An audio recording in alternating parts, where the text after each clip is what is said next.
everyone, welcome to another exciting episode of Dayspring Discussions. I'm your host, Sean McGahee, and this is a show we talk about movies, TV, sci-fi, fantasy, comic books. If you geek out about it, we're going to talk about it. You can listen to Dayspring Discussions on iTunes, YouTube, Podomatic, and Patreon, and you can contact Dayspring Discussions on the Facebook group, Twitter account, or dayspringdiscussions@gmail.com. Well, happy Wednesday, guys. It is New Comic Day. I am off today, so you can be sure I'm going to be reading a couple of comics. Tomorrow, I'm going to try to do some review on them, so stay tuned for that. Today, I got a couple subjects I'm going to go through. But first, a couple disclaimers. First off, there is allegedly going to be the first trailer for Solo hitting tomorrow, people. That's right, Solo, a Star Wars story. There have been rumors that we might get a trailer tomorrow for the film. So if it drops in the morning, I'll do a review for it. If it drops after that, I'll be at work, in which case maybe I'll try to do a short little one on Friday about my thoughts on it. We'll wait and see. Another trailer that's supposed to drop today is Teen Titans Go! The movie. Now, I'm not really a big fan of the show, but my daughter is, so I'm probably going to take her to see it when it's released in theaters. But the trailer's supposed to drop. I might do just a quick little few sentences on it tomorrow to talk about that. But in any event, tomorrow, like I said, I'll try to do some comic reviews, talk about Teen Titans Go! Trailer, and maybe a few other things if I do a show tomorrow. So stay tuned for that. But as for today, like I said, I got a couple things we're going to talk about. You guys fire back on the social media accounts and on the Gmail account. Let me know what you think. So without further ado, let's get to it. So, number one story I want to talk about today, SyFy has officially dropped the first trailer for their upcoming series Krypton, based on the DC Comics mythology or the history of Superman. So, comes out on March 21st. And in this, we see the main star of it is going to be Superman's grandfather. The official synopsis for the show goes like this. Set 2 generations before the destruction of Superman's home planet, Krypton follows Seg-El, the legendary Man of Steel's grandfather, whose House of El was ostracized and shamed. With Krypton's leadership in disarray, Seg-El encounters earthly time traveler Adam Strange, who warns he's under the clock to save his beloved world from chaos. Fighting to redeem his family's honor and protect the ones he loves, Seg is also faced with life and death conflict. Save his home planet or let it be destroyed in order to restore the fate of his future grandson. Some interesting tidbits about this as well. At the Television Critics Association Winter Press Tour, executive producer of the show David S. Goyer and DC Entertainment president Jeff Johns suggested that we're not only just going to get Krypton, we're going to get other DC space stuff as well, giving hints about Green Lantern Corps and possibly Omega Man. Goyer said, quote, "The deal with the show is it's kind of this gateway into the DC science fiction universe. Because also the Phantom Zone figures into this show, it means we can delve into other times and planets eventually." Now, John said, quote, "Any of these characters could eventually show up. Even the inclusion of Adam Strange, that should tip you off that it's not just going to be on Krypton." So this was the first official trailer for the show. There was a leaked one that came out many months ago. I think it was from Comic-Con. It was online for like 2 minutes. I watched it. It was blurry. It was fuzzy. But in any event, when I first heard about the show, I wasn't quite sure about it. Krypton is, a Superman show without Superman, and Gotham is a Batman show without Batman. I wasn't too keen on the idea of another show like that. Seeing this first trailer and seeing everything I'm hearing from Johns and Goyer, I'm excited actually. I'm not really a big sci-fi show guy. The last sci-fi show I got excited about or followed was Being Human, which was the remake of the British show with Sam Witwer and Sam Huntington about a ghost, a werewolf, and a vampire all living together in Boston. Great show. If you haven't checked it out, go find that. I think it's on Netflix maybe, or one of the other streaming services. I'm sure you can find it. Nevertheless, Krypton comes out in March, and I gotta say, like I said, I'm excited for it. It looks interesting, and the kind of sci-fi level or fantasy level you're getting from the show, I think Sci-Fi Channel actually fits there. I think it'll be fine there.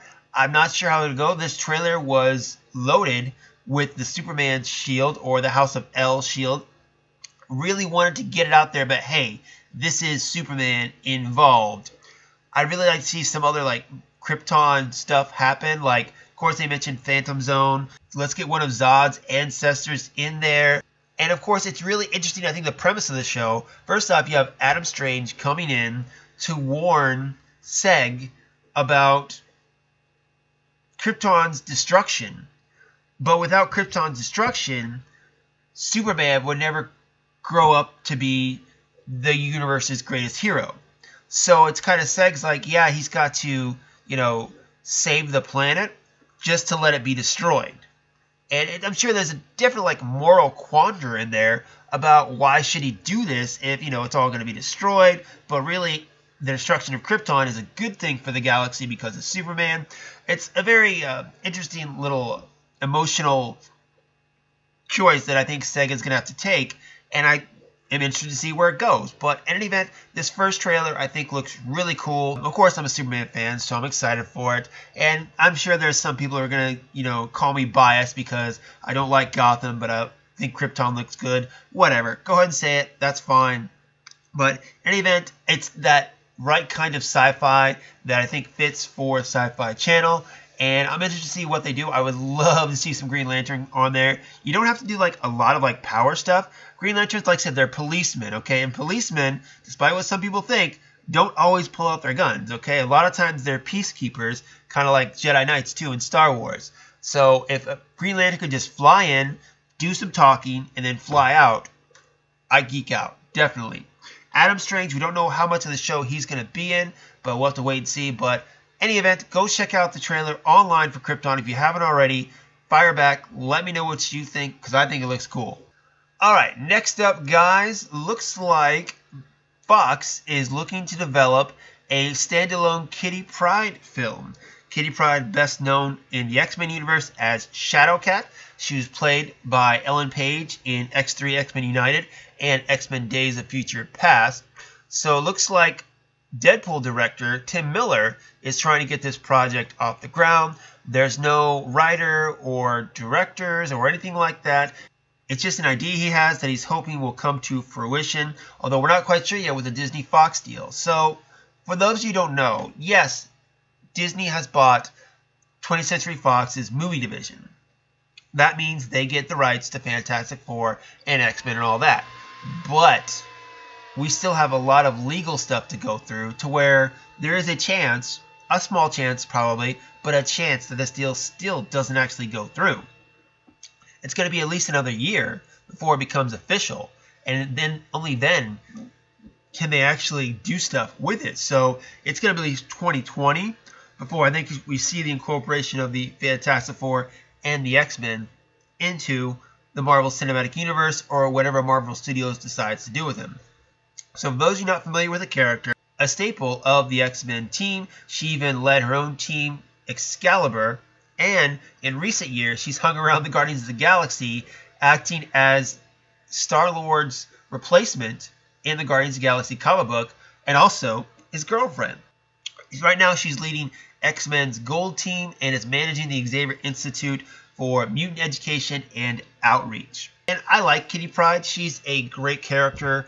She's got a lot of depth to her. What they've done with her in the past in the X-Men comics have been great. Joss Whedon even made her the star of his X-Men run, Astonishing X-Men. So there's definitely a lot to go on as far as where you can take the character. Again, it just comes down to what actually happens with the Disney Fox deal. Kevin Feige has said that they're going to incorporate the Fantastic Four and the X-Men into the Marvel Cinematic Universe.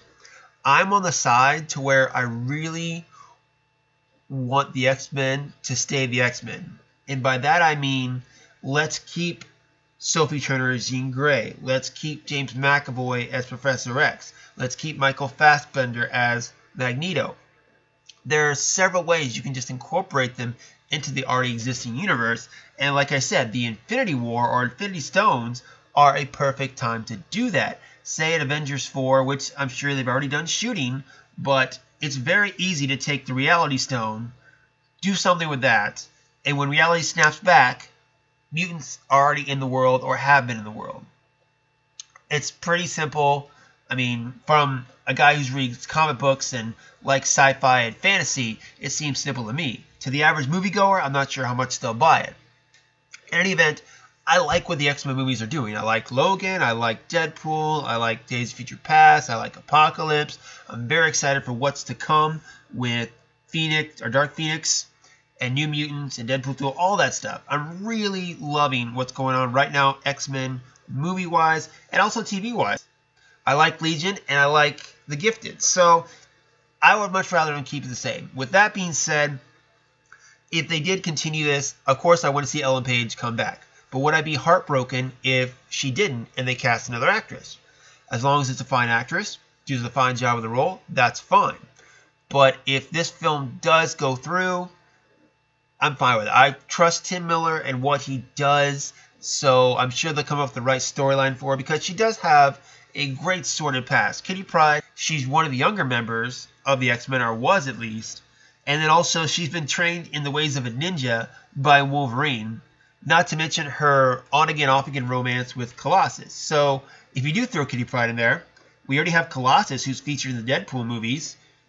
That'd be a good segue. I could see that happening, but in any event, we'll wait and see. We don't even know if this movie's going to come true. I'm still doubtful about Gambit myself, if that's actually going to happen, and X-Force. We'll have to wait and see how the Disney-Fox deal goes, but in any event, I like the idea of this. Whether it'll actually happen, I don't know. We'll just have to wait and see. Alright guys, time for you to fire back and let me know what you think. Hit me up on the Facebook group and the Twitter account, of course, dayspringdiscussions@gmail.com, and find me personally on Instagram and Twitter, SlimDayspring12. Does Krypton look exciting for you? Do you think you're going to check it out? And of course, do you actually think we're going to get a Kitty Pryde solo film in the X-Men universe, or is the Disney-Fox deal going to make that go kapooey before it actually happens? Let me know. Like I said, tomorrow I'm going to be back with some comic reviews.